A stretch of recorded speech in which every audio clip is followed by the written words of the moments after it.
Hello and welcome to another episode. My name is Ross. I'm Craig. I would say put the kettle on, but it's tea time, but in our case it's a PINT time.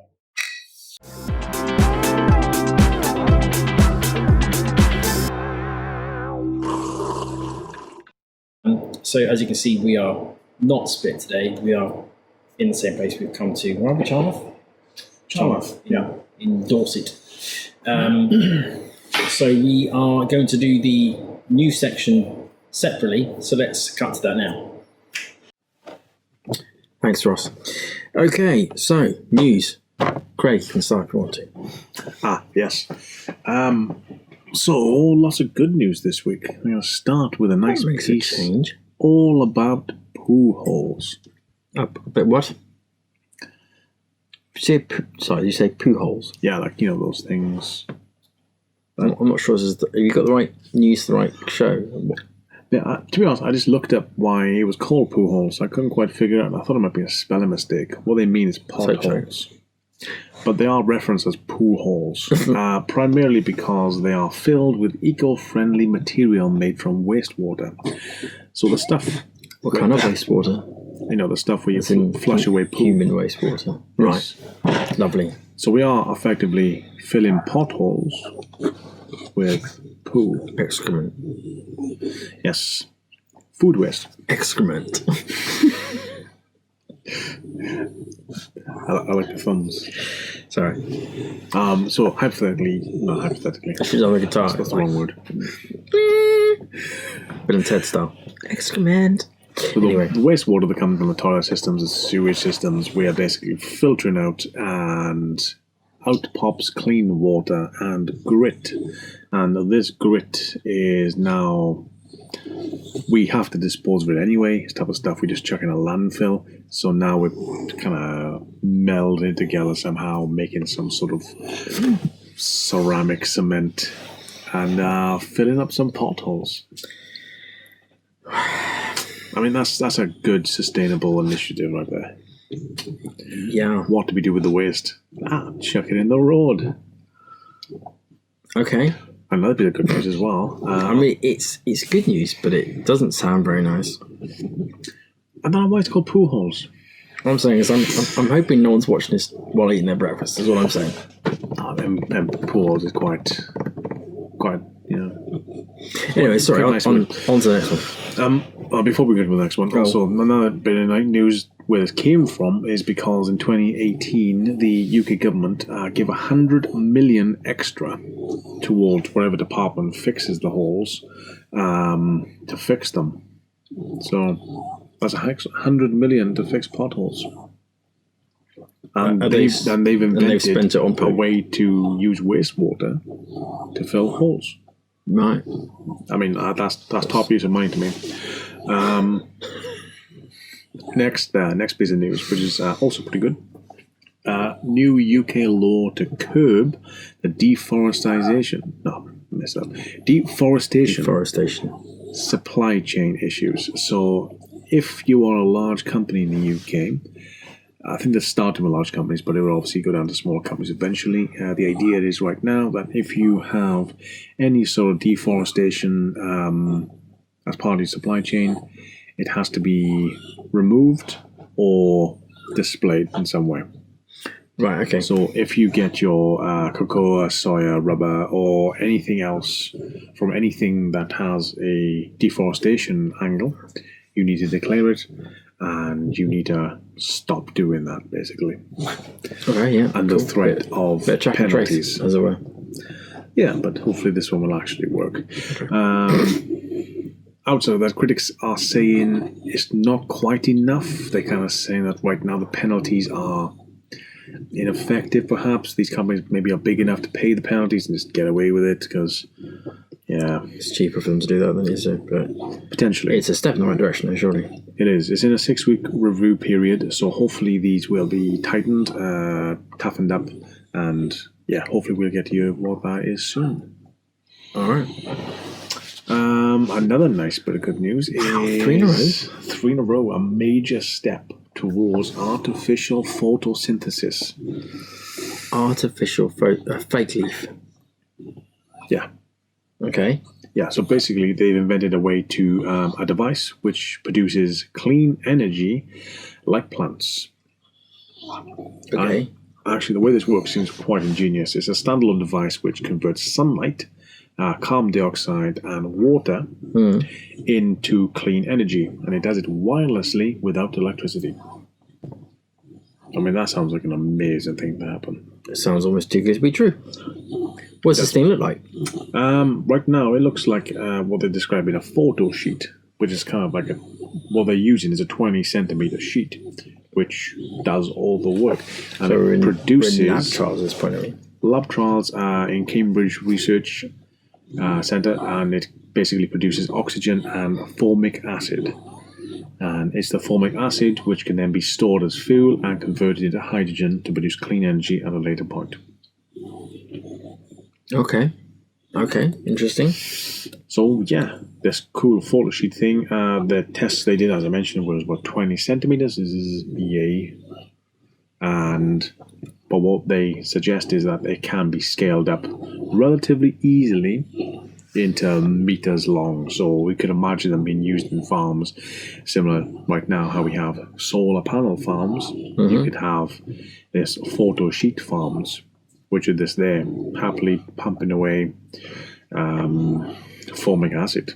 Well, I feel like I want to look into this formic acid to see what the like. Is it going to then require like some sort of ridiculous electricity intensive process to turn formic acid into hydrogen?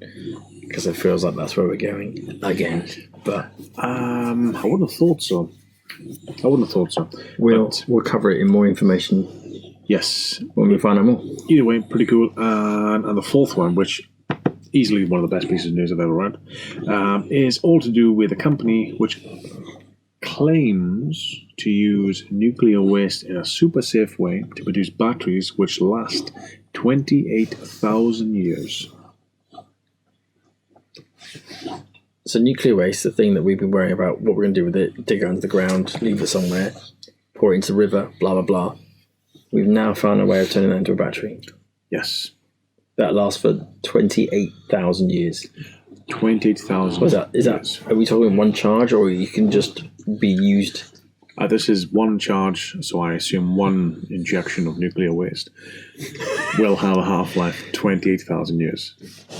And I suppose the cooler part of this is it's by a Californian battery company called NDB, and I'll explain exactly how they do it in a second, which is a massive sentence of stuff. Right. But before that, they can standardize down to battery sizes of AA, AAA, etc. And with nuclear waste inside it. Yes. And I will read how they do it because it's a very, very cool process of stuff. So what they take is radioactive graphite components in a highly dangerous, hard to store and safely purified graphene foam, which they use to then create carbon-14 diamonds, and then a layer of diamond is coated in another layer, this time of carbon-12 diamonds, which acts as a tamper-proof protector to contain the radioactive material. These structures are then layered. I feel like this is just layered. Some buzzwords, but go on. Yes, to create a cell capable of producing electricity. And it says it could be repurposed, and it should be safe. Should be safe. Should be safe. Should be safe. Right, and what are we using these batteries for? Oof, you'll have guess. Where's the first place you would imagine you've put a nuclear waste battery? Hopefully in some, like, distant place where there's no people around, and we're using it some sort of UK national grid supplier to keep the balance right. How about 1 in 5 granddad hearts? What? Yeah, that point didn't come across properly. Pacemakers. No. So pacemakers have a battery, which lasts, I don't know, probably as long as a watch battery. So we're going to put one of these 20,000 nuclear waste batteries right into that. That's the first thing they're going to use it for, a pacemaker. That's the suggested first place. Oh, that's the best idea they've got. It's actually described as the perfect place. Well, because you need it to run for 28,000 years, whatever it was? I mean, that's insane, your heart surely. will outlive you. mean, I suppose, yeah, in hindsight, you don't really need it that long. How long does a pacemaker last? 10 years? Well, and then what happens to it is... that's okay. That's passing down in the family. It's quite a grim way of thinking It's about like, I'm thinking of It's t-shirts now. I heart nuclear waste type thing. It's just, Yeah, I can't get an image out of my mind of just having someone's pacemaker in your will. Right, okay. You need this eventually. But so, yeah. well, good luck with that one. Obviously, electrical vehicles is probably the best way you can imagine it's being used. And the company NDB say they can safely, again, process this down to a electric vehicle battery, which can last 90 years. Well, I still prefer that when I'm a pacemaker with it, but... Yeah, I'm not sure why 90 years. I'm not sure what happens to the half-life there, how that reduces, but 90 years for an electric vehicle battery, that sounds good. Mainly because we kind of just determine an electric vehicle's shelf life based on its battery. Mm-hmm. So, a Tesla, 90 years. You'd be happy with that, wouldn't you? Pretty good. I mean, what else degrades? I reckon I could do 1 million miles or more in 90 years. Yeah. What else degrades in a Tesla besides the battery? That can't be replaced so easily. I mean, you've got your normal stuff, you've got your tyres and your brakes and stuff, but that's it. But nothing. No. And that can't run. There isn't many other pieces in it. Mm. That's the beauty of electric cars. There isn't any gearbox and clutches and stuff. Yes. Mechanics dream. Or nightmare. Either way you want to see it. And a piece of news which I wanted to just discuss, it's not really sustainable as such, but just a nice bit of news I want to discuss was the Neuralink. Yeah. So you know stuff about this too. So, Elon Musk promises to show a working brain-computer chip for human symbiosis. Yeah. This week. Friday, yeah. Friday at 11 p.m. BST. So if you don't know, they've worked they've been building this tool to basically connect a device to the human brain with these tiny little thinner than a human hair type length things, which they call threads, which literally attach this device to your neurons in your brain, and then the idea being that you can then control a device, let's say just like a basic device like a TV or whatever, with your thoughts. So that there, I don't know what they're doing on Friday, but they should be demonstrating something to that effect, where they can think something and then the chip translates that information directly to the device they're controlling. Which will be amazing to see because they're going to have a functional demo on Friday. Supposedly so, yeah. Yeah, to really show how this works. Bit excited about that one. Yeah, so stay tuned on Friday to see what happens there.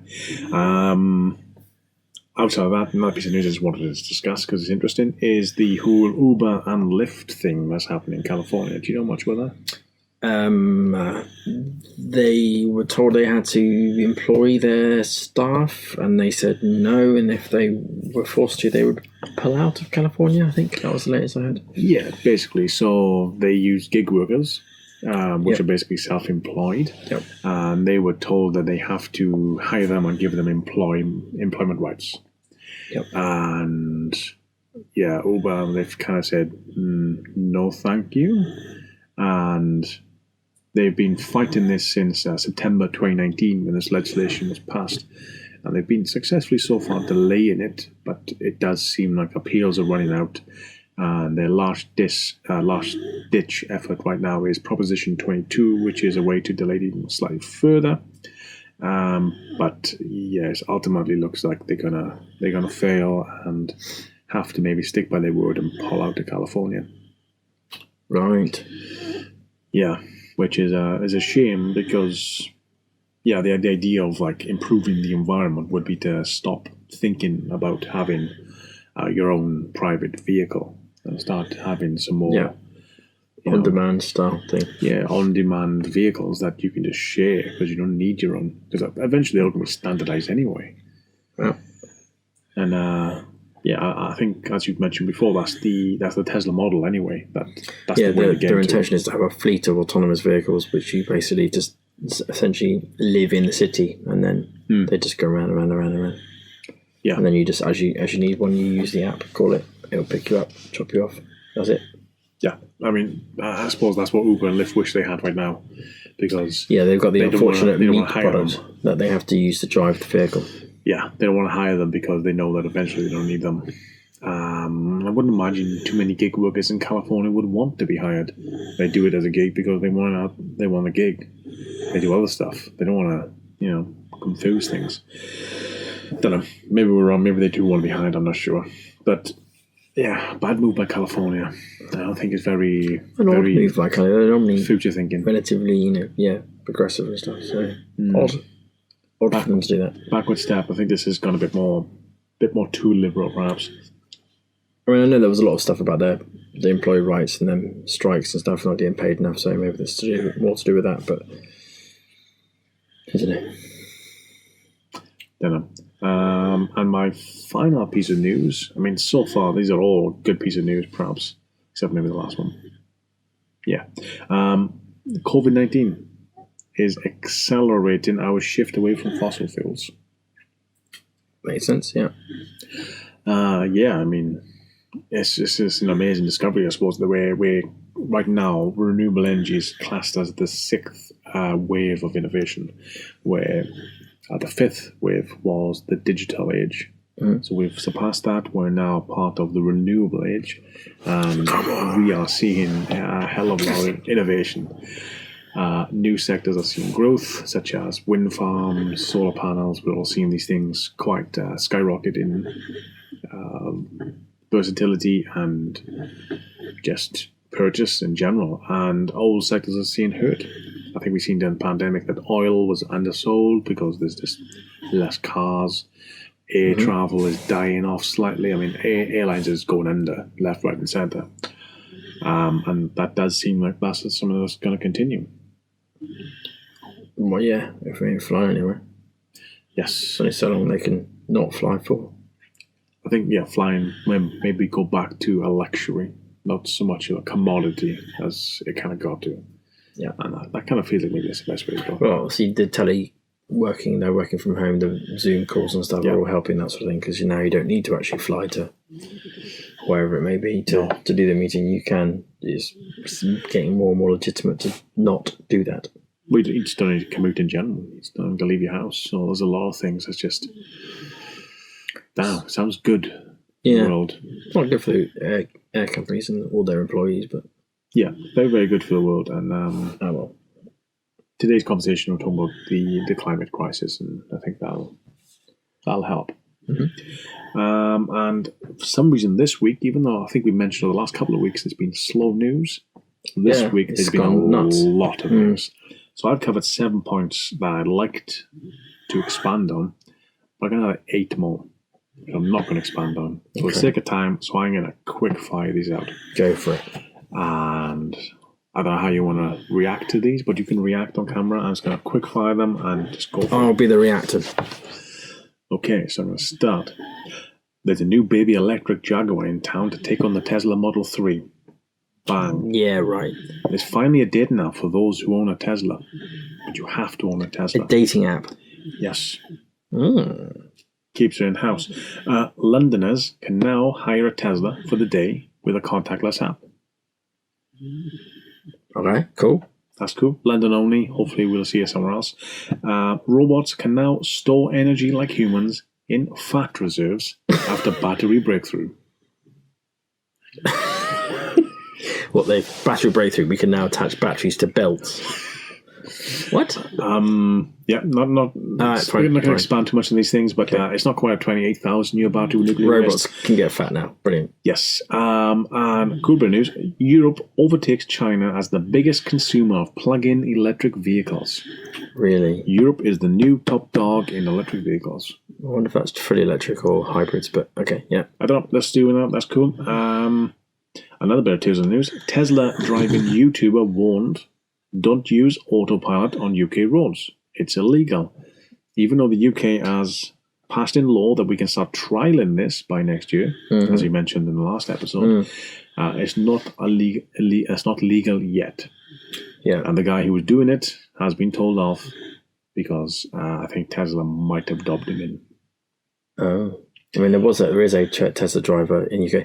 I have to admit, having watched some of his episodes, most of the autopilot miles have been done in America. Where they drive on the other side of the road. And from just watching his videos, there did seem to be where we're further behind, where the car wasn't responding quite as well to some things that you can see it being done in America, which would make some sense because little subtle things that you don't really think about are quite different. Just to do with like the colour of the lines in the middle of the road, where we have yellow lines and they perhaps don't, or how their signs look. There's quite a few differences. So actually, the UK cars we're at a disadvantage actually because we have a lot less mileage compared to the US. I mean, it's entirely different highway on the wrong side of the road. Yes. So it has to surely have a different neural network. Yes. Because everything's inverted. Yeah, completely. So it's entirely different highway code, different signs, etc. Anyway, another piece of news: Florida mosquitoes. 750 million genetically modified mosquitoes are to be released. Sounds released from where? Prison? Quite scary. I mean, what? Yeah, they've been locked up for some time in a lab where they've genetically altered only females to basically reproduce and have less chance of spreading disease. Oh. 750 million of them. That must have taken some time. Definitely not going to backfire, is it? It doesn't seem like it. I mean, we just get rid of a pandemic. I mean, surely another one's not going to start. Yeah. Oh, whoops. No, it turns out they spread them. Yeah. And they don't die. Pandemic, the sequel, coming next year. And finally, ending on a bit of grim news. Excellent. Glad you chose that. But it's a nice bit of news to go into today's chat. So I'll mention the news and then go into the chat later. It's the Greenland ice sheet. Yeah. Has lost a record 1 million tons of ice per minute in 2019. Per minute? 1 million 1 million tons per minute? Per minute in 2019. How many minutes are in a year? Well, exactly. I mean, that's the whole 60 times 60 times 24 thing. Yeah, but can you figure it out before I type it? No, I cannot. My math is not that good. 525,600 minutes. 525,000 a million. I didn't even think that. Yes. I wouldn't even guess there was that much ice. But that's 5.6 billion, yeah? I guess it is. 5.6 billion tons of ice have been lost from Greenland in 2019. Wow. Okay. Wow. Yeah, that's a massive and on that devastating news. What happy news do you have? If I wasn't sat down already, I would need to. Okay, I have a few more. Few more devastating or few more happy? No, well, I'll start with a happy one. Let's start with just the simple fact that thanks to a recent storm that we just had, wind power provided almost 60% of the UK's electricity in the early hours of Saturday morning just gone. Oh, well, this one, that's in Storm Francis. I think it's Francis. It had a different name. But it's alphabetical, so it would be E, Erica.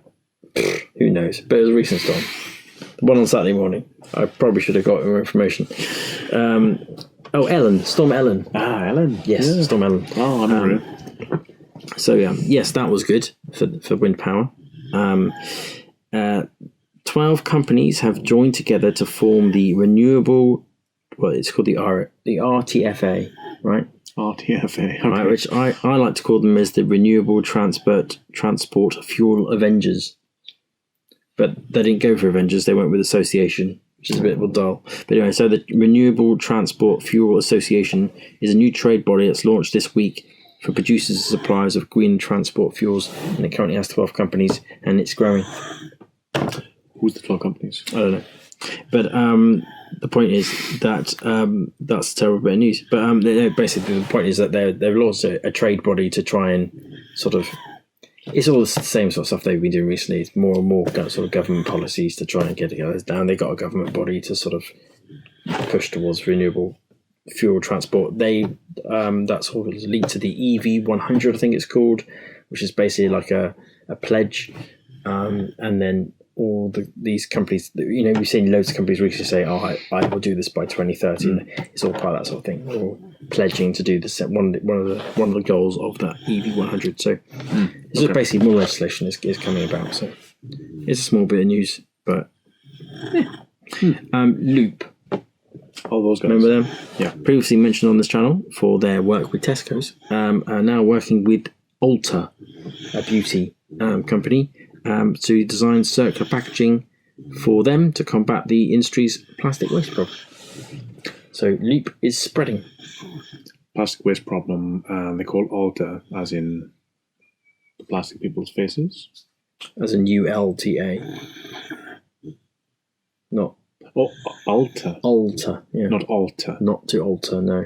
That would be quite a funny name for a plastic beauty surgery company. and plastic noses and stuff. How do we get rid of those? Yeah. Right. There's been a bit of complaining recently under the title "Not a Green Recovery." So green groups have been slamming the government's $27.4 billion road infrastructure plan.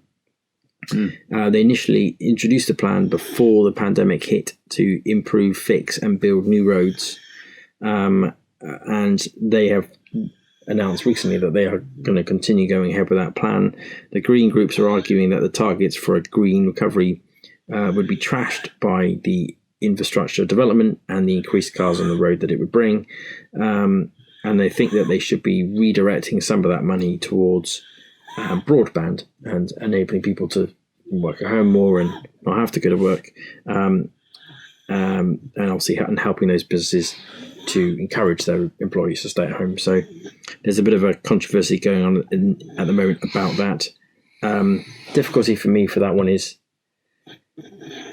infrastructure it's not just the service businesses where the people that can stay at home is easy for them, but then there's agriculture, there's manufacturing, there's construction, those sort of industries would still very much benefit from a better road system. So yeah, I don't know whether it's necessarily a bad thing for them to carry on, but so that's happening at the moment. There's a company called Kaluza. They're providing smart, flexible energy services, combining vehicle-to-grid chargers with the energy storage batteries like the Tesla Powerwall. Kaluza themselves are a subsidiary of OVO, the big energy company. Yeah. But basically, they're starting pilot schemes now where they're trying to encourage a particular area to link everything together with the cars and the batteries to try and change this current spike that we have with the cars being drawing from the grid at like 6 p.m. when they come home from work, to test out whether in a neighborhood whether they can get it so that the cars will draw from a different time and then resupply energy at 6 p.m. and they're trying to basically turn it into a sort of mini grid in itself.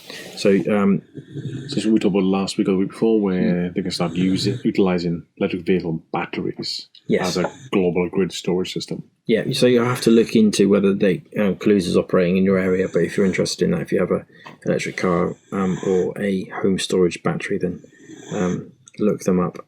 And then the only other thing I have is that we celebrated, and I put celebrated in inverted commas, Earth Overshoot Day 2020 this week. So that's the day in the year that humanity has used all the available natural resources for the year. And this year it fell on the 22nd of August, which is 3 weeks later than it was in 2019. So that's good. That's a good thing. That's good. Except still die, and there'll be 4 months of the target, but it mostly happened because of the pandemic. That's pretty good. I mean, in the sense of, it's made a difference. Yeah. So it did make quite a big difference from that perspective. But yes, so that is my news for the week. Cool. Just as final thing, the 3 weeks thing. The 3 weeks thing, that's going to stick, do you think, or Next year we're gonna No, next year pee that away. Next year we'll go back to it being more like Gonna fly every day. early just to August, make if not July. I mean, hopefully, obviously, all the changes that are happening this year and all the goals will have an impact, but I don't think we will manage the same date next year. Well, it's actually a really good piece of news to pass on today's chat. Which is? The future we choose. Speaking of which, back to us in the other place. Welcome back. So today's topic is, I'll let Craig do it. Yes. So based on the segue from the news, which is perfectly clean, we're now going to talk about the future we choose. And it is a brand new book by Christina Figueres and Tom Rivett-Carnac, who are the co-authors of the Paris Climate Agreement in 2015. And they've released this book in a quite timely fashion. 5 years ago. I'd have to look at you or this now. Well, doesn't matter. We're all together this way. Yeah. So they've released this quite recently, in April this year. Aptly, quite at the beginning of the pandemic, and we'll talk about why that's a bit apt a little later on. But they have the strong principle of we are currently in the critical decade. Right, well, it makes sense. We've been nearing the critical point for a long time. Wow, yeah. I mean, the argument is that we've passed the point that we can ever reverse this. We're actually now past that We're point. past that. Oh, good. I mean, We can never go back to how it was. at least we can now change the tune. Start going, because it's been like this impending thing that we can't. We've only got a few years left. Now we're screwed officially. Great. Yes. So the way they've released this book is they understand there are two extremes. There are those who completely believe in the climate crisis and everything to do with it and could potentially be scared by it. And there are others who deny its existence, some people in political power. And Who could you be referring to? And the majority, and I would include myself in this, I'm not sure if you would do the same, majority sit in the middle of understand the science, understand the reasons why perhaps, and why this is a good idea, but not really sure what to do about it. Well, no, I mean, I don't. Whilst individuals can contribute, I don't feel like we can really change much unless you go into some sort of influence position, power of government or whatever. Yeah, I think that speaks for the majority of people in the middle. Or you set up a business and you change it yourself. Because like it seems in terms of the contribution, some of the biggest changes to whether or not we're moving towards green actually is coming from the kind of businesses who have the most money, like Amazon. When they come out and say something, they're going to actually make a difference because they've got the money to support any claims that they make. Yeah, I mean, money definitely does help.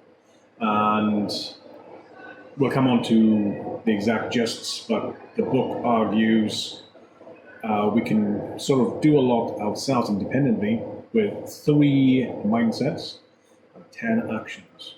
3 mindsets, 10 actions. I like how they kind of like neatly package those bits and pieces. But first of all, the authors make a clear indication that the climate crisis is a very scary and overwhelming problem.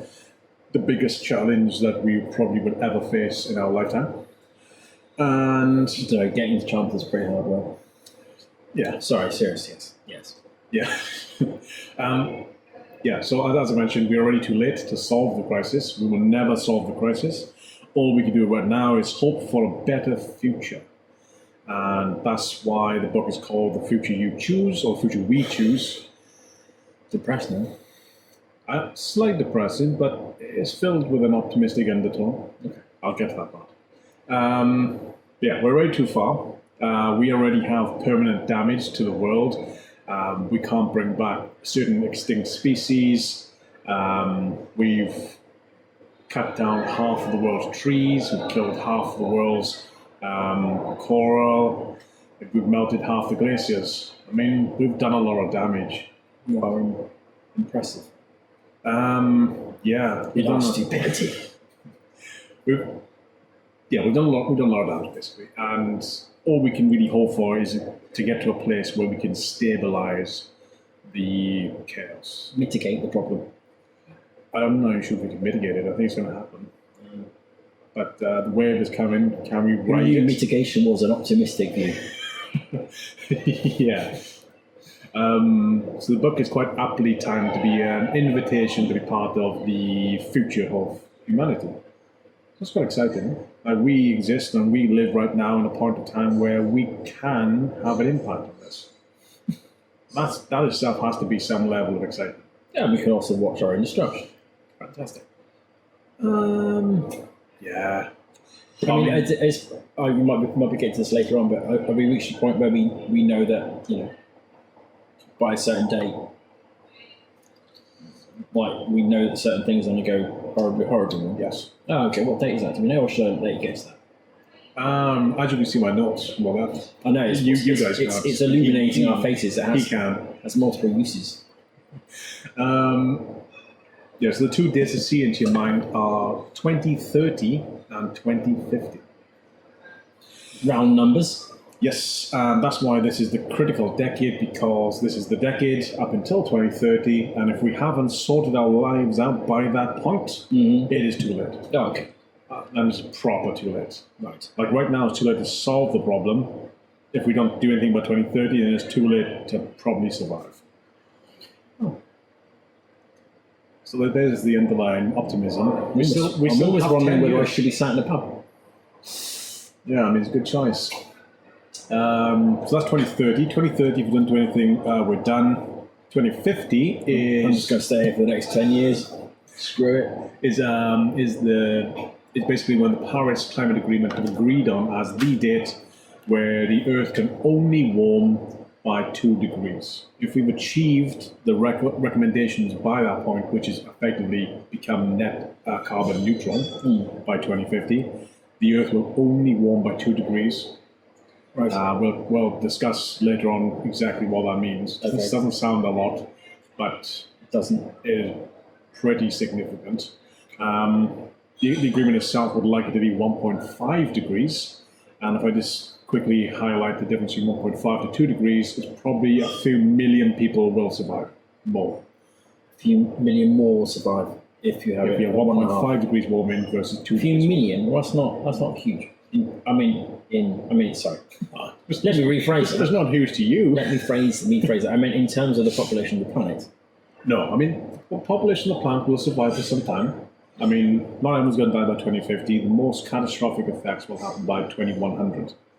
So we're talking 80 years' time. I don't think I'm going to be here then. Well, you might not, but your I kids don't will. think I will be. Your kids will. Pretty sure I'm not going to get that old. But yes, my kids, my kid will. Yes, your child will be living his 80s, just had a birthday party, out of his underground bunker, and is now wondering what my daddy did in the world. But, I mean, that's just a very stupid thing to say. If it does go horribly wrong, I would like to at least be here to say I told you so. Do you know what I mean? Although I suppose most of the people I'll be saying it to would be already dead anyway. Yes, probably Anyway, so. So yeah, ideally 1.5 degrees, ideally by 2040, not 2050. 2050 is the latest point, 2 degrees is the highest amount. So they're very much the bare minimums we have to achieve. And in order to get there, the reason 2030 is so critical, this critical decade, is because we need to halve our carbon output by 2030. Halve it. Which means we need to start today. We've already started. And yeah, the reason why I mentioned at the beginning this is aptly timed during the pandemic is because this pandemic has already shown good signs of reducing our carbon footprint. Yes, I mean, as we mentioned earlier, which you'll know about, but you won't. The date that we passed, I can't remember it now because I haven't got my notes. But there's a Like Earth Day, that one? yeah, the one, not Earth Day, but the day that we go past all our resources Oh, yeah. happened a few days ago. It was 22nd, I think it was. When the Earth has output as much It's- carbon as the Earth can naturally absorb, we've passed that date. Yes. And now it's outputting more Yes, and but more. the pandemic only slowed it down by 3 weeks. Did it? Yes. That's cool. Didn't know that. We'll make that a smaller thing when we do it later. So that date last year, I think, was mid-August. So we're slow by 3 weeks, which means we're going to surpass it in when? We already have surpassed it. Yeah, it was a few days ago. But it was 3 weeks later than it was last year, which in one hand makes it weird that a whole global pandemic, a whole economy shutdown only delayed us by 3 weeks. But then put it in different context, the last time the date was this far back was 2005. Right. Okay. So 3 weeks is actually quite it's quite a move. Quite a chunk. So we could do with this thing happening quite often, is what you're suggesting. Well, I'm not suggesting that, but yeah, it takes a pandemic to push us back 15 years. And just to top off on the scary thing of the critical decade, why it is the critical decade, even if we do meet these 1.5 degree or 2 degree increases by 2050, we still only have a 50-50 chance of survival. I could feel my lighter tone that I was trying to bring to this reducing. I knew this was going to happen, so I started with a jokey tone to try and make it seem less depressing. But that's why we're in a pub. Well, yeah, but also it's a serious point. We are not here just to make jokes out of the end of humanity. Even though this does seem like we're making some sort of lost footage film, you'd find at the beginning of one of those low budget horrors of we did warn you guys, we warned you guys. As the hurricane destroys us, makeshift like tent with fairy lights. It's a nice tent. It's an amazing tent. Recommend the pub channel. The George in Charmouth.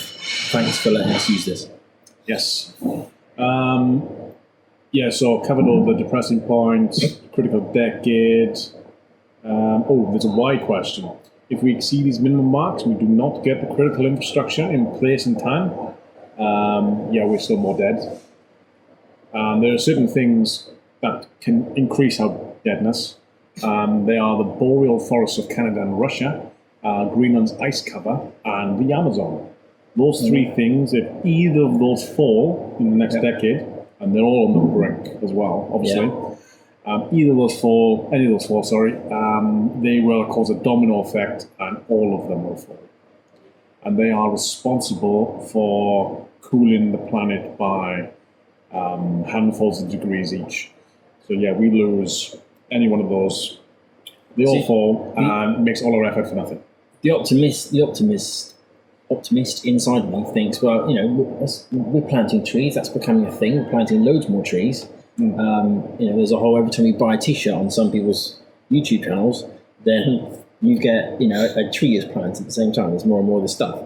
But as we found out from last week, the reality is you need to be growing a forest for like 30 to 120 years before it has any sort of real impact.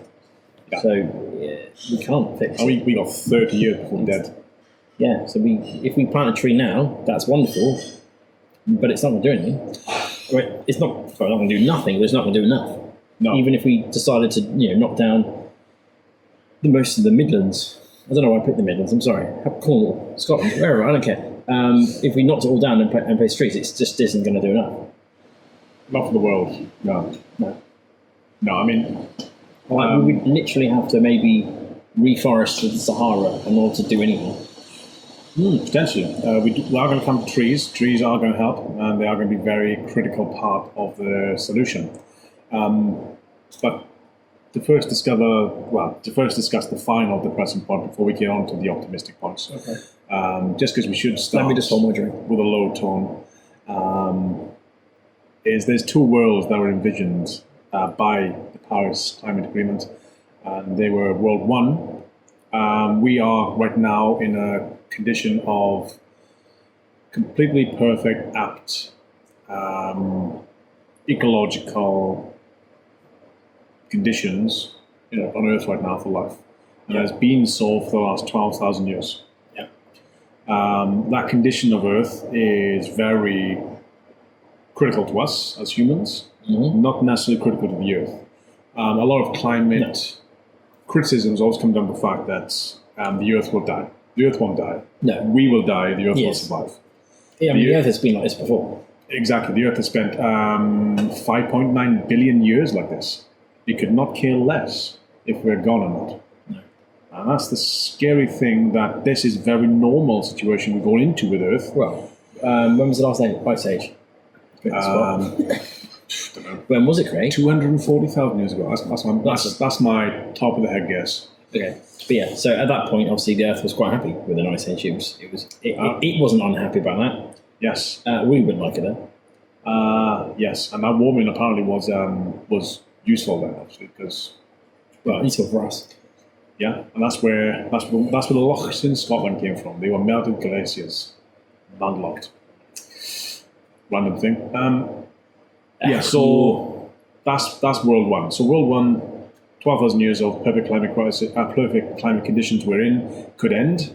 The Earth doesn't really care about that. Only we care about that, and we are primarily the prime drivers and responsible for that, which means we can do something about it. We've already, as you mentioned, killed half the planet's stuff. Like, there's still half it left, but that's the optimistic undertone. That we've killed half the coral. Half we didn't kill. There's half coral still around, and we are trying to regenerate it. We've killed half the forests, but the other half is still here, just about. But yeah, we've actively warmed the planet by just 0.9 degrees Celsius in the last 50 years. Since the Industrial Revolution-ish, we've played a part of adding an extra degree to the entire world. Mm. I mean, part of me still thinks that if we are capable, yes, it's taken us however many years, hundreds of years of industrial morons, being a moron, to create a situation. I feel like if humanity was to actually really, really try, we could probably fix and reverse a lot of it. But obviously what we can't do is bring the species back and bring some of the diversity back. Yeah. The biodiversity. That's kind of what they're already gone. We're not going to bring back extinct species, even if we do invent some sort of Jurassic Park thing in the future, like who wants the dodo. But the 184 countries signed the Paris Climate Agreement in 2015. Yes. There's a majority people. How many are still signed up for? The majority, as we know, the USA has pulled out. No. They have some issues with it. So they're on their own stretch of world right now. And basically they've all agreed to a 5-year set of plans on how they themselves as a country can decarbonize themselves. The UK has its own plan. And the cool thing is we are seeing the UK do a lot of stuff. And the UK was a key contributor to the Paris Climate Agreement, which is quite good. So the two worlds, as mentioned in the book, are we do the 5-year plans we've all agreed, last signed, and the idea is that every 5 years we come back and sign another agreement to do another 5 years and keep on going until we're not dead. But if all we do is that 5... It's like being a checkpoint in a race. It is. You get time. Oh, you get a bit more time, guys. Keep going. It keeps us all honest. So you, America. All 184 countries have signed, 183 I think are probably still in it. So if we only do what we agreed to do in the last 5 years, we will probably warm the planet by 3.7 degrees by 2100. And then there's no partial recuperation, and everything bad happens, we all die. So if we do nothing more, we die roughly the same. We've done nothing but probably make a dent in the situation. However, positive note, if we do everything under the 5 years and we sign for another 5 years and continue in that stead, we only raise by 1.5 degrees by 2100. We still have negative consequences in the world, unavoidable, but all the good things can happen too. We'll start seeing life return in certain areas. Certain things can start to be triggering, like as long as we can rewild forests. We'll talk about that in a second. Those things will continue. We as a species are not used to the status quo being the positive best outcome. I think that's the problem, Because we want things to get better. Yes. We always do. But actually in this case, all we want to do is it to not go worse. We always leave things till the last minute. Well, it's It's because the last decade now. yeah, but that's because people can't. We're short-term thinkers. It is. It's a really complex problem too. And we need everyone to agree to this. And that's why the Paris Climate Agreement was a massive undertaking. They went through some crap to get that thing signed. Bomb threats, terrorist actions. There was early discussions that kind of fell out. I believe it was Venezuela. The representative of Venezuela couldn't get her voice heard, so she banged her name tag on the table so hard she cut herself and was only listened to when she was bleeding.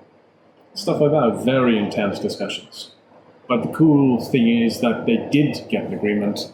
They did have a bomb scare on the day of the agreement too. But they went through it because they realized they had to do it now because this time may never come again, and it's a critical time. So they sacrificed a lot to do this. So in this sense, the least we can do is honor what we can do too. And that brings us nicely to the three mindsets. So the three mindsets suggested are, first of all, we need stubborn optimism. Stubborn optimism. Well, I think I'm quite good at that. Yeah, so even though all this negative stuff is probably going to happen anyway, even how we could be the best thing ever, but this stuff's not going to happen to a certain degree. Hurricanes are going to increase, floods and droughts are going to increase, species are going to die out. I believe 12% of the current animals are on the endangered species list. They probably won't make it. People will die. But stubborn optimism will see us through. Well, for example, we always we're always slow to start, but like in the same way that our technology gets faster and faster and faster. The same thing will happen with, we're getting. We can talk about solar and wind for quite some time. Yeah. We're getting better at it, and the better we get at it, the more companies are starting to realise that actually they can make money out of this. It's self-sustaining. There's a positive element to the fact that they're not having to, aside from any penalties that people are going to put on fossil fuels and all that sort of stuff. Just the idea that I'm going to have to pay for a resource and keep paying for that resource, or not pay for the resource, that's getting to the point where it's becoming, people are realising it makes sense. And then once it does make sense, whilst we don't want to give too much praise to capitalism, the ball starts rolling, and then there will just be more and more and more and more and more of it, and then we'll come up with other things. It's just but it's just a difficult map trying to make it financially in their interest.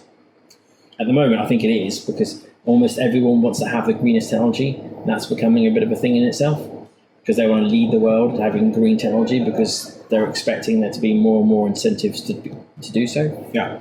So I feel that will get faster and faster, and our technology will get better, and some of it won't necessarily be good, like, we'll do carbon sequestering, and whether maybe that will backfire on us, or, all the stuff to do with hydrogen, whether they're turning all this energy into hydrogen, and then actually go, well, actually that was a bit of I don't know.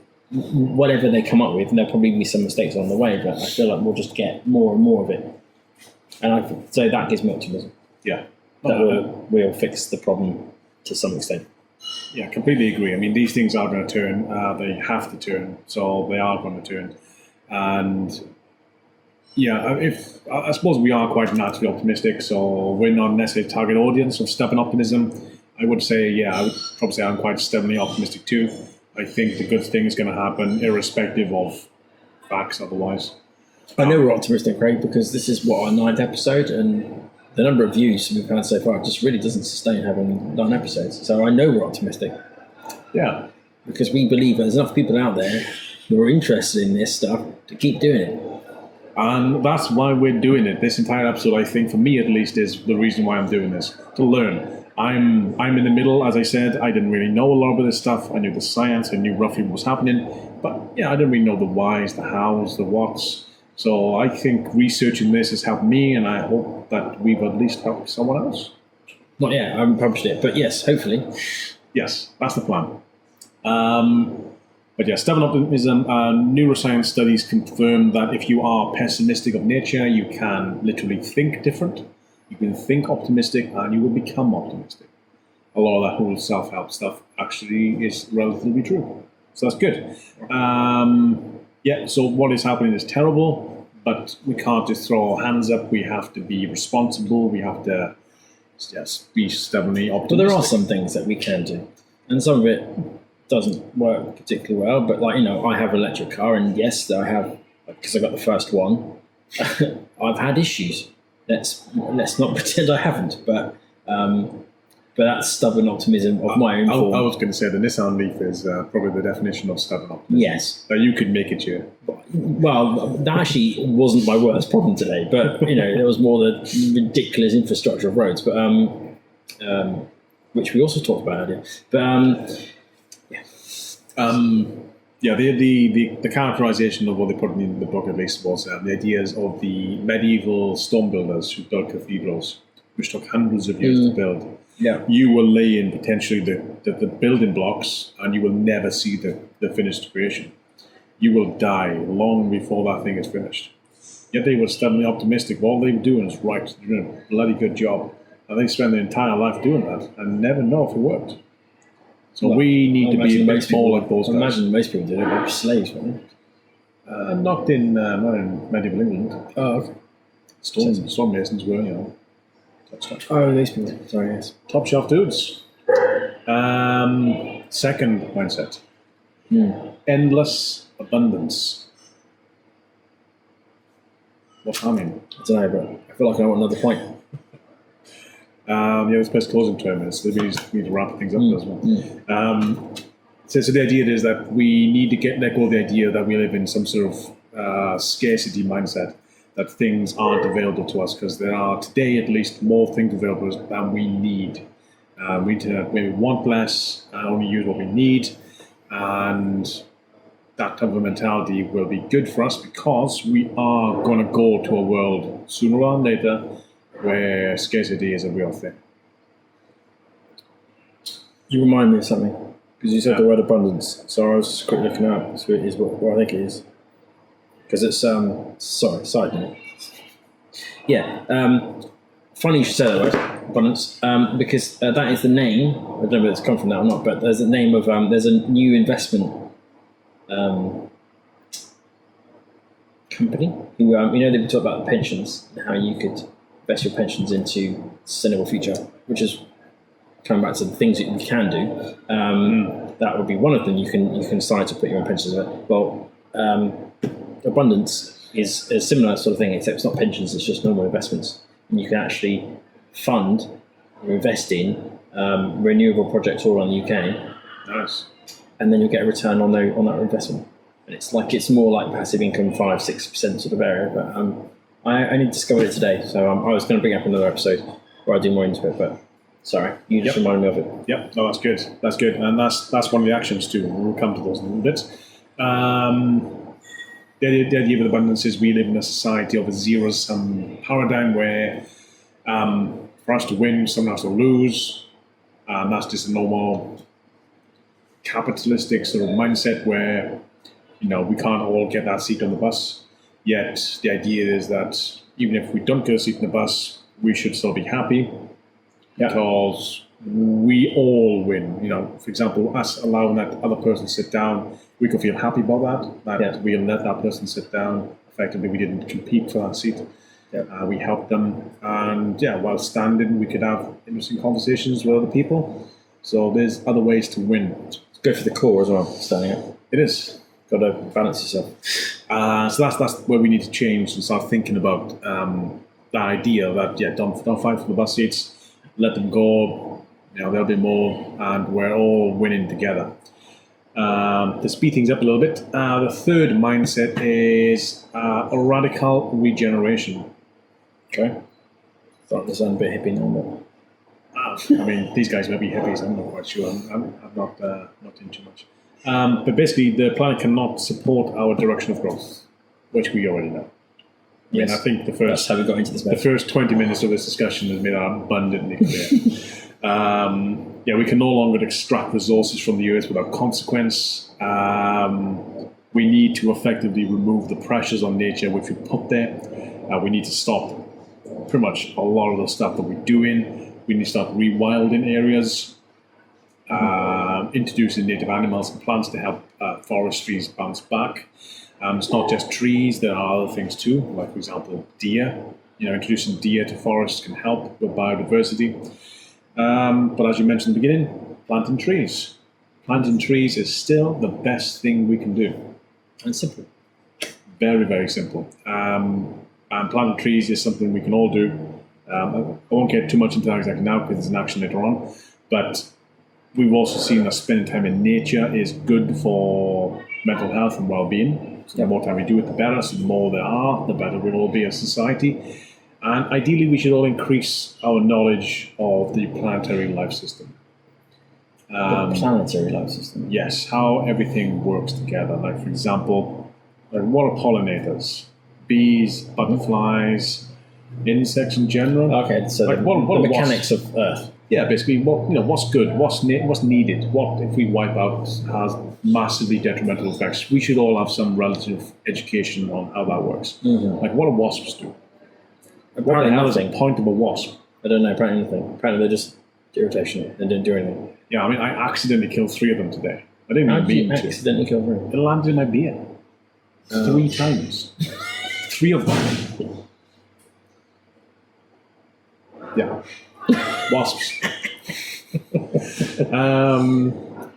Anyway, 10 actions. 10 actions. Critical decade. 10 actions we can do. Okay. So I like how they rounded down to a nice number. I imagine there could be a lot more, but 10 actions are followable by the normal person, which we are. So, speak for yourself. Okay, electric car driving. I didn't blurb it out last time, so I guess I won't be doing that one either. I don't know. Do they come in the same category? I'm not sure. F might be different. Yeah. Anyway, 10. 32 minutes in. 32 minutes in. Right, anyway. 10. Go. Number 1. Yeah, 10. Number one.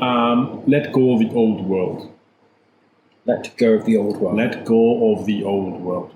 I'm not sure what that means, to be honest. Basically, I thought we wanted the old world. I thought the whole part of the issue is that we let go too much.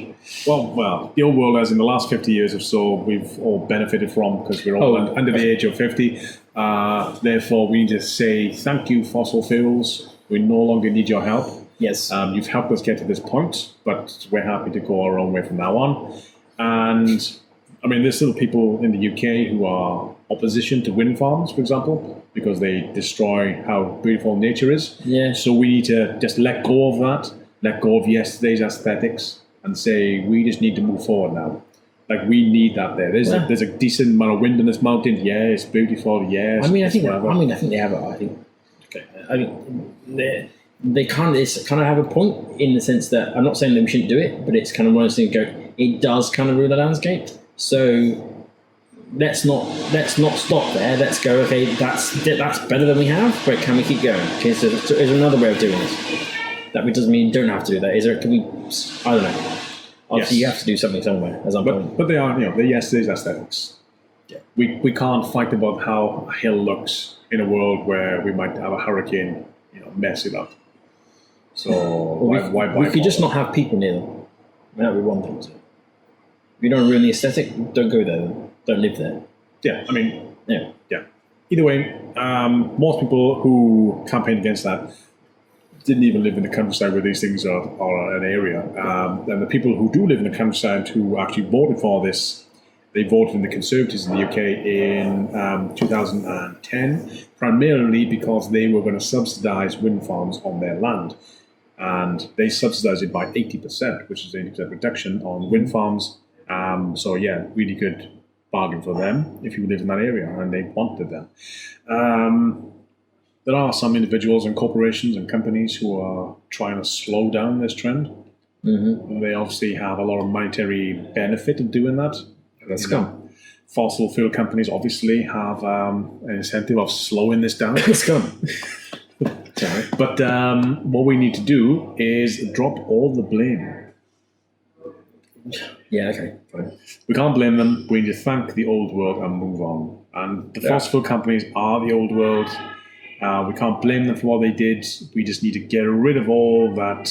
No, I mean, just 50 years, 100 years ago, whatever, we would have said they were entrepreneurial, they were opportunistic, whatever, they were good, making jobs, and so they probably thought they were doing a half decent thing, making money for their family, that sort of stuff. So yes. I mean, now to think about the fact. But now we know better, so let's try and move on. Well, they're struggling too. I mean, they still got jobs. They're still quite critical to the economy. But we'll come to the economy a little bit. I feel like we've only got 10 minutes left, so we need to speed things up. Number two, face your grief, but hold a vision of the future. Okay. Basically, people are going to die. Oh, yeah, that. Even if we do the best possible job we can, people are still going to die. Yes. The world will still be different. The seasons will not be the same for our children as they were for us, especially our grandchildren. Things are going to change, but we need to focus on the vision, which is the best we can do is get to 1.5 or 2 degrees increase by this certain date, by 2050. And that's kind of all we can aim for. Not necessarily worry about the short-term profits, worry about that as a long-term vision, and do what we can to get to that point. Your house is burning down. You've got one thing you can take with you. That sort of situation. Yeah, sort of, yeah. You accept the fact that you can lose everything else. Just take the thing you can go with it and go. Yeah. Although they say take nothing, but basically, yeah. The good quote I think was in the book by Maya Angelou. Yeah, Maya Angelou. Yeah, go with that. You may encounter many defeats, but you must not be defeated. Yeah, cool quote. We can all achieve a better future. Number 3, defend the truth. Now, this is a very hard one. Very, very hard one. Well, it's a major issue, man. It is, yeah. We're in a post-truth era, which is a mad thing to even say in itself. Lies spread faster than truth. There was an MIT study on Twitter that found that lies spread 6 times faster than truth. That tends to be something we have to deal with.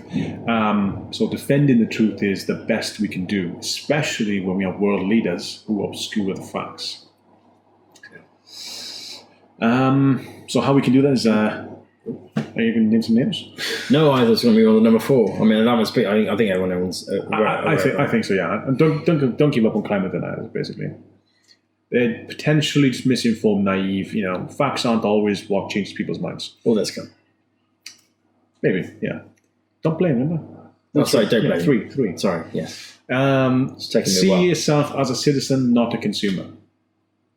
Okay, yeah, makes sense. Self-explanatory.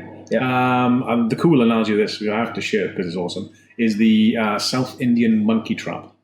And the idea is that the way they trap this monkey goes against the idea of greed. So they have a box with a small hole. Inside they put some sticky rice. And the monkey can reach in, and the actual screen as well, reach in, grab the rice, and then can't get his hand out. Because the hole is big enough for an unclenched hand, but not big enough to get a clenched hand out. Gotcha, yeah. And that monkey will not let go of that rice for sheer greed. It's part of its instinct. It will not let go of that rice. It will actually be caught, killed, eaten by some indigenous farmers, then let go of that rice. And us as people, we have the same instinct. We are greedy, and we are consumers. And we need to move away from a consumer, start thinking like a citizen. For example, the fashion industry is probably the biggest problem of this area because the UK, on average, consumes 65 pounds, as in weight, pounds of weight, not money, of clothes every year, driven primarily by fashion trends. Seasonality. Oof, this is the latest thing this autumn. If you've been watching our podcasts over the last couple of months, we've all been wearing the same thing pretty much. We don't do fashion, so we're not really affected by this. However, fashion is responsible for 10% of the CO2 output of the entire world. It's amazing to me. We mentioned this last time. I can't remember if it was on like A or not. A? Yeah. On air? Yeah. The 90s. Where's the red light? Was it on tape? Where's the VHS in play? No, I think it was afterwards. But, so responsible for 10% of the carbon footprint, second only to the oil industry. Making them the second biggest polluters are the textile industry, fashion being the biggest problem in that area. And 550 billion is spent annually on marketing these things to us as consumers. And most things are designed to be obsolete within a certain period of time. So basically, we get screwed every way you think about it as a consumer. So don't be a consumer. Just don't. Yeah. I'm not saying you should make your own stuff, but there's plenty of clothes lying around already. Just find use for it. I'm sure there's so much stuff. Yeah. Rule 5. Move beyond fossil fuels. That's obviously. Well, obviously, but it's move not, beyond things not, that you have to put out the ground, and then you have to, when you run out, you have to get some more. Yes, but it's also quite hard. That we also need to move past the assumption that we need fossil fuels. A lot of people will think, I don't really. We're using fossil fuels now. As far as we know, this place is funded by fossil fuels, and we're drinking fossil fuel induced. I'm not drinking beer. fossil fuel. Oh, I see. Yeah. Well, we don't know. Have you researched that? It's not crude oil. It's cider. So, we don't know where that came from. Basically, we don't. To move on quick, all I mentioned is Mark Carney, who's the governor of Bank of England, famously said in order to make the transition from today's fossil fuel-based economy to a more decarbonised economy, we need a jump to distress. It's a really cool way of saying a jump to distress, because this was some time ago. Potentially, we're in that distress right now. What's the distress? We need something to radically change our consumers' behaviour away from fossil fuels to renewables, and that's just happened. Right. Air travel is down 80%. Oh, I see. Fossil fuels, like for example, oil is the cheapest it's ever been because we're not buying the stuff. Yes. They're burning it in mass quantities to keep the price stable. Stuff like that. We've just massively, we just got really distressed. Which is cool because we could be at a perfect time right now, and as you said, we've pushed the clock back by 3 weeks, which is 15 years worth of, which is pretty cool. The idea here is that we can make a difference in how we invest, and we should do an investment thing on that at some point. Yeah. The idea of divesting from. Pension divestings, I think, is a thing we talked about recently, where the UK biggest pension holders divested in fossil fuel companies into renewable companies. That is a massive move forward, and it's something that everyone can do as well, which is what my favourite part about it is. Yes, and I can't remember what the name were. Peabody, I think. Peabody, massive coal company. They listed. Divesting. They listed divesting. I'm not sure what that word is. I thought it was investing, but go on. The opposite. They take money out. Oh. So they've listed divesting as one of the reasons of bankruptcy, that they went into bankruptcy as a coal company, because of divestment from pension funds. So let's see more of that happen. Blah, blah, blah, blah, blah. A couple of things we can do in this fossil fuel. Still on 5. Okay. Sorry, it's weird because we're speeding up because we're in somewhere else and we don't control the time. We have maybe 4 minutes until we kick us out. Stop talking about it. Crack on. Yeah, cool. Basically, buy an electric vehicle car. That can help. Do an energy audit on your house. Try and ideally have renewable electricity usage in your house if you can, or if you know you can. Just even switching provider. Talk about who your pension providers are and maybe go into something that's a bit more renewable. Don't just leave your money in a bank account. And the biggest thing we can stop doing, which is the hardest and has happened this year naturally, is flying. Flying is the biggest thing we can stop today if you live in a wealthy country. And a mad fact, which I didn't know about, that only 6% of the world's population has ever sat foot on a plane. Okay. So we're a tiny minority and we're responsible for a massive majority of the crap in the world. So yes. 6. Reforest the earth. Right, yes. Forests are essential to the ecosystem, as we've discussed. We know all that. Since the dawn of agriculture, humans have basically cut down roughly 3 trillion trees, or half. We even do it in our gardens because they take out. We want a lawn, so we cut down. How many do we do every year for Christmas? We've got a habit of cutting trees down every year, and we discussed this in our point, but let's not get into that now. We'll also do an episode on that too. Yep. But in 2018, we basically cut down 12 million hectares of forest, equivalent to 30 football fields, every minute. And a third of which was pristine rainforest. And most of that was... That's made me angry. It does. And most of that was based on commodities of beef, soy, palm oil, and wood. So we're blaming the vegans for that one. Apparently, I'm not actually. So it's just a little bit. Yeah, as you mentioned before, soy also feeds animals. Blah blah blah blah blah. But to make you feel happy, beef cattle are responsible for the biggest chunk of that, the same as all the other three put together. So yeah, beef is the biggest problem there. The food industry. My point was the vegans were getting blamed for things that aren't actually soy. Soy. Yeah. So, but yeah, maybe I drink soy milk. Maybe drink something else. I don't know. One study on planting trees. One study found that 900 million hectares, or the size of the entire US, is available right now for planting trees over the entire world. If we did this and they matured, which, as we talked about, takes 20 odd years, takes some time, that would be enough to absorb nearly 70% of the CO2 released since the Industrial Revolution. Right. That alone could have saved us if we'd done that maybe 40 years ago. Yes. But we didn't, so here we are. But still, plant trees is the best thing we could do. Still plant trees. And if every person was to plant a tree, maybe 10 or 20 each, we can definitely reduce and not necessarily offset. Offset's kind of a bad word, perhaps. I think it's cheating. But we could reduce our impact by, planting trees. It just takes a long time. I want to mention this one because it's a good little project. The NEP project in West Sussex in 2001 obtained 3,500 acres of heavily farmed land. It's been farmed intensively since World War II. Basically, the land was dead. And they rewilded it by planting trees, letting animals such as pigs, sheep, deer free roam. And they just allowed the land to recover. And now, between 2001 and now, it has completely recovered biodiversity and it's become a breeding hotspot for a bunch of various species. I believe, I can't remember the butterfly's name, but a certain butterfly that's only native to Britain, it now has the largest collection of those. Okay. Just natively breeding on the ground. Not that I want there to be a commercial angle to this, but if only there was some sort of monetary reason for doing that, then more people would. Because all you have to do is buy the land and then do nothing. Basically, yeah. To a point. I mean, you might have to do some.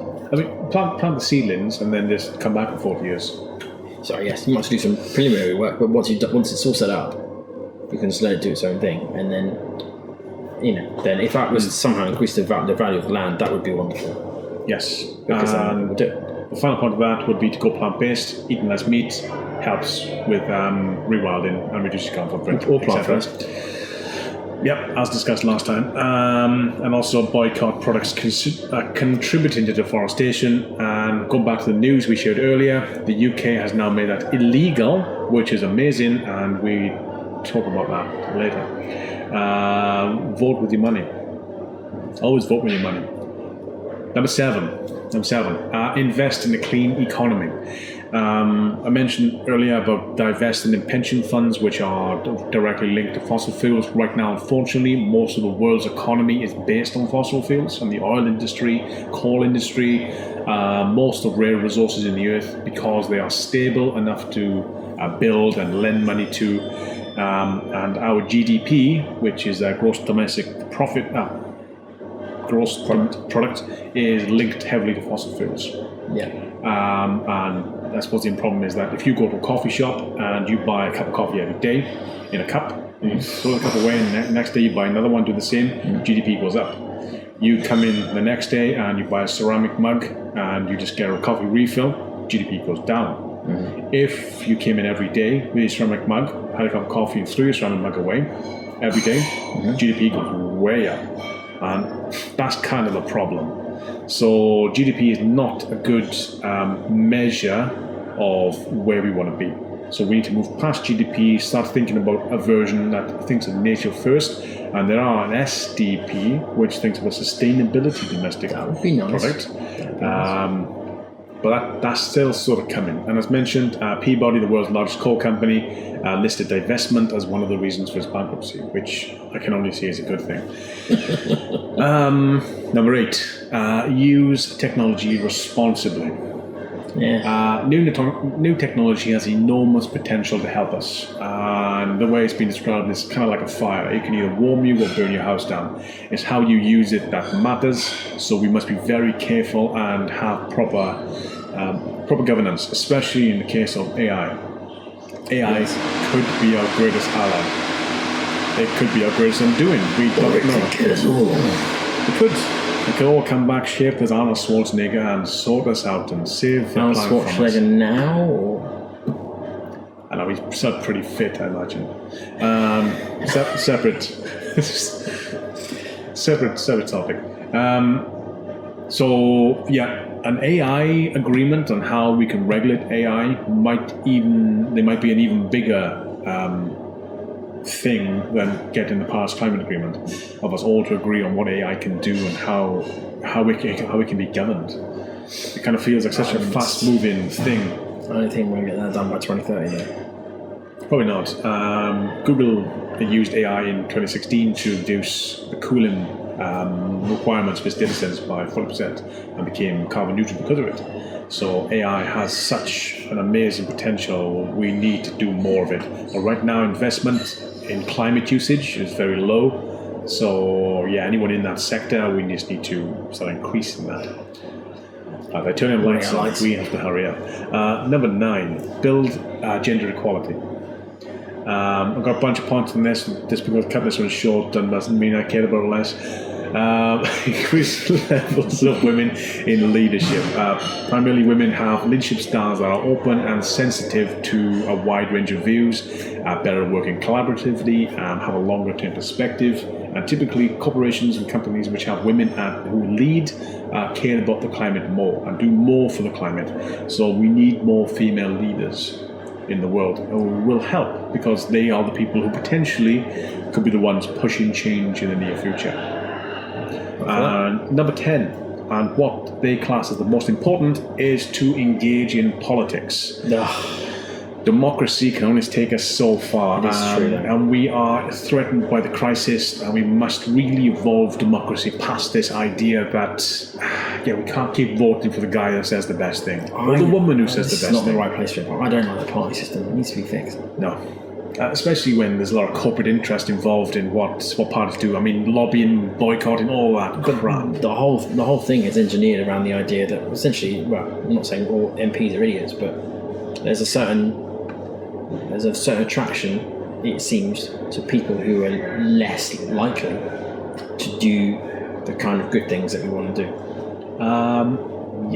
The sort of glory and the fame sort of element is less attractive to the people that we actually need. It is, and climate has steadily been moving up the voters' priorities. Number 1 is typically economy, healthcare, etc., education, but climate is moving up that sort of voter priority list. Thanks to you and me and him. Yes, it's getting there, but it's not there yet. It's not number 1, it's not number 2, I don't think it's even number 5. But this was kind of shown recently with Obama. Obama run for certain environmental health acts. He ran for a health act, and environmental acts. However, in his first term, he was only able to achieve the health act. In the second term, he was able to achieve half of the environmental act. It's because of political capital. He spent most of it to get the health act through, and he just didn't have much to get through the second lot. If he'd done the environment first, we could be in a different world right now. So participate everywhere you can: schools, work, community, local government, communities. Whatever you can do, get involved in politics and have your say. Even email your local councillor, or if you're American, your local, whatever they're called. And no, they're not MPs in America. Oh no. Anyway, yes. Your local congressman, and basically tell them or ask them, what are you doing on this green initiative? What is your climate stance? How are you helping me? Get some answers. Push for them to be more sustainable, do your thing, vote for relative things you care about, and hopefully these 10 actions, if you do half of these, all of them in this decade, you as an individual can make a difference.